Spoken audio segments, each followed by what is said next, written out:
είναι πολύ χαμηλή τιμή, κάνει η τιμή για τις θέσεις είναι συμβολική με 10 ευρώ. Νομίζω ότι είναι χαμηλή η τιμή και το φτάσει και με τα Κεβακόν. Θεωρώ ότι δεν θα καταβολήσουμε πάνω. Να σας ευχαριστούμε πολύ. Βίκη, πάμε να ξαναλέμε σε λίγο. Είστε στο Σύνταγμα Τερεπίες στο ρεπορτάζ.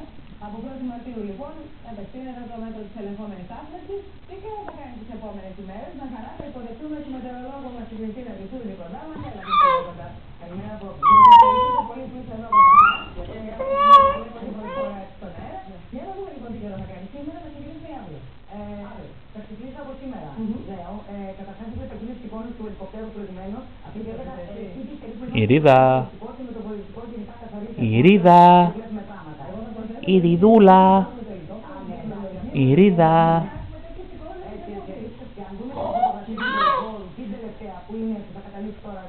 Κόκονα μου. Ηριδούλα. Ηριδούλα.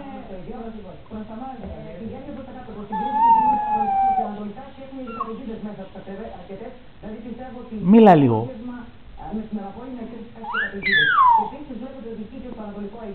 Μίλα λίγο ακόμα.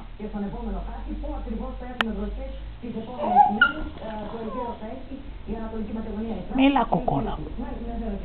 Μίλα κορίτσι μου. Όπου δεν υπάρχει αυτό το χρώμα, σημαίνει ότι δεν έχουμε βροχές.